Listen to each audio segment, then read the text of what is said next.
Hello guys, আসসালামু আলাইকুম। This is from Bithi's lifestyle. আজকে আমি আপনাদের সাথে শেয়ার করব সকাল থেকে বিকাল পর্যন্ত কি কি করলাম। সকালবেলা ঘুম থেকে উঠেই ফ্রেশ হয়ে লেবুর পানি দিয়ে শুরু করলাম। এখানে আমি সামান্য একটু মুরগির মাংস, একটু আলু অ্যাড করে ভাজি করলাম, আর পরোটা বানিয়ে নিলাম সকাল সকাল। এই তো নাস্তা খাওয়ার পরে এখন কাজ শুরু করব। কথায় বলে না, পেট শান্তি তো জগৎ শান্তি। খাওয়া দাওয়া শেষ করে কাজে লেগে গেলাম। প্রথমে বেডশিটটা চেঞ্জ করে নিলাম। চেঞ্জ করতে করতে মেয়ের সাথে কত শত গল্প করতেছিলাম। দুই মা মেয়ে সারাক্ষণ এইভাবে গল্পই করতে থাকি, কি আর করব, যেহেতু আমাদের কথা বলার মতো আর কেউ নাই, দুইজনই মাত্র। তাই মেয়ের সাথেই সারাদিন গল্প করে কাটে যতক্ষণ বাসায় থাকে। বেশিক্ষণ তো বাসায় থাকে না, মাদ্রাসায় বেশিক্ষণ থাকা পড়ে, এই বাসায় কিছুক্ষণ সময় থাকে। এই তো আমি আরেকটা চেঞ্জ করে নিলাম। কিছুক্ষণ আবার বাইরে যেতে হবে, মেয়ের আবার কোচিং আছে। আজ শনিবার, ক্লাস নাই, শুধু কোচিং আছে। ওকে দিয়ে আসার পরে আমি রান্না করব। তারপর আমি এখানে কি রান্না করব তাই জন্য ফ্রিজ থেকে কিছু বের করে নিই। মুরগির মাংস বের করে নিয়েছিলাম, আজকে আমি একটু রোস্ট করে ফেলবো। আর একটু কি করব জানি না এখনও। ভাত বসাই রাইখা যাব, যেহেতু এখন প্রায় 10টা বাজে, না 10:30 বাজে। রাইস কুকারের ভিতর ভাত বসাই রাইখা তারপর রেডি হয়ে তারপর বাইরে যাব। এই তো কুকারে ভাতটা বসাই দিলাম। এখন কিছু থালা প্লেট আছে, ওইগুলো ধুয়ে রেখে তারপর রেডি হইতে যাব। যেহেতু আইসেই রান্না করতে হবে, তাই এই কাজগুলো গুছাইয়ে রাইখা যাইতেছি। ফ্লোরের পাপোশগুলো আজকে ভিজাইয়া দিলাম, অনেক রোদ উঠছে বাহিরে। এই তো রেডি হয়ে বাহিরে গেলাম। বাহির থেকে আইসা কিছু সবজি নিয়ে আসলাম, যেহেতু বাজারটা আমাকেই করতে হয়, আমার বাসার বৈশিষ্ট্য কেউ নাই।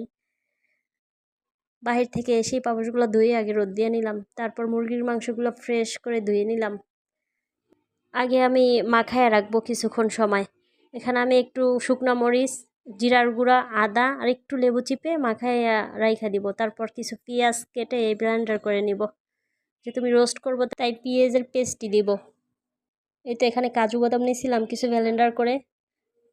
এখানে একটু বেরেস্তা করে নিব অল্প, যেহেতু একদম অল্প মুরগি, তাই অল্প একটু বেরেস্তা করে নিব। আমি এখানে সব কিছু একসাথে মিক্স করে নিব। পেঁয়াজ বাটা, এখানে আদা রসুন ছিল, কাজু বাদাম পেস্ট, কাঁচামরিচ পেস্ট, তারপর এখানে লবণ ছিল, ধনিয়ার গুঁড়া, তারপর ছিল হালকা একটু মরিচের গুঁড়া, তারপর ছিল রোস্টের মশলা। 2 চামচ রোস্টের মশলা নিয়েছিলাম, যেহেতু একদম অল্প মুরগি। টমেটো সস, তারপর স্বাদের জন্য দিছিলাম একটুখানি চিনি। তারপর ভালো করে এই যে মাখায় রাখলাম। রান্না করতে করতে আমরা যেহেতু এক বেলাই তারপর আবার যাব মেয়েকে আনতে, তাই অল্প করেই রান্না করে নিছি, মানে 1 ঘন্টা পর আমরা দুইজনই এক বেলা ভাত খাই দুপুরে, তাই তাড়াহুড়া করতেছি। রাতে আবার নতুন করে রান্না করি। রান্না হয়েছে একটা আর্ট, চোখের দেখা। মন থেকে রান্না করলে যেমনভাবেই যে রান্না করুক না কেন, অবশ্যই মজা হবে।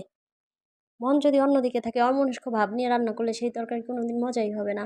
এই তো আমি এখানে দুধ দিয়ে রান্না করে নিব, এটা কোনো পানি অ্যাড করব না। বেরেস্তা দিয়া কিছু কাঁচামরিচ দিয়ে ঢেকে রান্না করে নিব। আর আমাদের বাসায় আবার মাছের থেকে মুরগিটা বেশি খাওয়া হয়, যেহেতু মেয়ের অনেক পছন্দ মুরগি। সপ্তাহে 5 দিনই মুরগি খাওয়া হয়, 2 দিন সবজি বা তরকারি খাওয়া হয়। এই তো মুরগিটা তুলে নিলাম, শেষ রান্না করা মাংসটা। এই তো ফাইনাল লুক। তারপর আমি এখানে কিছু পটল কেটে নিই, ভাজি করে নিব। যেহেতু ও খায় না, শুধু আমি একলাই খাবো, এর জন্য অল্প করে নিছি, মাত্র 3টা। শুধু তেল দিয়ে এই পটলটা ভেজে নেব, একদম লাল লাল করে ভাজবো। এই তো আমার এক পিঠ হয়ে গেছে পটলের। এটা ভাজা শেষ করি, মেয়েকে যাবো আনতে। এই তো বিকালবেলা আমি একটু পিঠা বানিয়ে নিব, এর জন্য এখানে বিস্কিট গুঁড়া করে নিয়েছিলাম। আর বিস্কিটের সাথে একটা ডিম দিয়ে আগে থেকে মেখে রাখবো কিছুক্ষণ।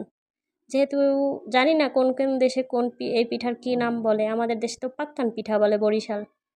এটা আমি তেল দিয়ে পানি ফুটাই নিলাম, একটু তেলটা দিলে কি হয়, আটা লেগে যায় না। আমি এখানে 2 কাপ আটা নিয়েছিলাম, যেহেতু আমরা 2 জন মানুষ, এর জন্য বেশি করব না, অল্প করব। তোমার আটা সেদ্ধ শেষ, ঢাকনা দিয়ে কিছুক্ষণ রেখে দিব, তা আটাটা সুন্দর করে সেদ্ধ হয়ে যায়। এই পাক্কান পিঠা যত মথা ভালো হইবে পিঠা তত ফুলবে, তত মজা হবে, আর ততই ভিজানোর পরে একদম সফট হবে। একদম বিস্কিটের পেস্টটা এখানে দিয়া তারপর কিছুক্ষণ মেখে, এই যে কালারটা কি সুন্দর আসছে। পরে সোয়াবিন তেল দিয়ে আবার কিছুক্ষণ মথে নিব যাতে একদম সফট হয়। তারপরে তো বেলন দিয়া এইভাবে শেপ করে তারপর কেটে ফুল যে যেমন ডিজাইন করতে চায় তেমন ডিজাইন করে আমি শর্টকাট একদম ডিজাইন দিয়ে নিলাম। এটা আমার সম্পূর্ণ পিঠাগুলো বানানো শেষ। যেহেতু বিকালের নাস্তার জন্যই বানানো, ওর জন্য বিকালবেলা বানাইলাম। সব পিঠাগুলো আমি ভেজে নেব সুন্দর করে, একদম লাল লাল করে। তারপর এখানে আমি আগে থেকে চিনি দেই নাই, কারণ আমি দুধ দিয়ে পিঠাটা ভিজাবো, তো এর জন্য চিনি পরেই অ্যাড করব। একদম পিঠাগুলো আমি লাল করে ভাজবো। প্রতিদিন সন্ধ্যায় তো কিছু না কিছু নাস্তা বানাতেই হয়, এর জন্য আজকে বাহিরের কোনো নাস্তা আনবো না, বাসায় বানায় নিলাম। এই তো পিঠাগুলো একদম লাল লাল করে ভেজে নামাই নিলাম। সব পিঠাগুলাই আমি এইভাবে ভেজে নিব। এই যে আমার পিঠাগুলো সব ভাজা শেষ। এবার আমি দুধ দিয়ে ভিজাইয়ে নিব। এখানে আমি প্রায় 1 কেজি দুধ নিছি, প্রায় না 1 কেজি দুধ আমি 3 ভাগের 2 ভাগ করে নিব। এখানে আমি তেজপাতা, দারচিনি আর কি বলে শাল এক টুকরা এগুলো দিয়ে কিছুক্ষণ ফুটানোর পরে একটু লবণ, চিনি, চিনি যে যেমন খাইতে চায় তেমনই দিতে পারে, মিষ্টি তো স্বাদ অনুযায়ী। অনেকে আবার মিষ্টি দেখা যায় অনেক বেশি খায়, আবার অনেকে কম খায়। আমি এখানে গুঁড়া দুধ অ্যাড করে দিছিলাম, কারণ গুঁড়া দুধটা দিলে আরও ঘন হবে। এই তো পিঠাগুলো এখানে ভিজাইতেছিলাম, কিছুক্ষণ ভিজায় রাখবো। এই আধা ঘন্টার মতো ভিজাইলে একদম ফুলে যাবে, সব নরম হয়ে যাবে। এই তো আমার সম্পূর্ণ পিঠাগুলো দিয়ে কিছুক্ষণ ঢেকে রাখবো। আর হ্যাঁ, পিঠাগুলো দিয়ে একবারে ঢাকা যাবে না, প্রথমে ঢাকলে নষ্ট হয়ে যাবে, টকটক লাগবে। এই তো আমার পিঠাগুলো একদম ভিজে গেছে। এখন দেখাই কত সুন্দর সফট হয়েছে পিঠাগুলো। এই যে একদম আধা ঘন্টা ভিজায় রাখছিলাম আমি। হঠাৎ বাসায় মেহমান আসলো, বোনের জামাই। রিজিকে যার যেখানে আছে সে সেখানে আসবেই। এই তো রিভিউ দিচ্ছিল, অনেক মজা হয়েছে পিঠা। তারপর আমরা চটপটি খেয়ে নিছিলাম। সবাই ভালো থাকবেন, আসসালামু আলাইকুম।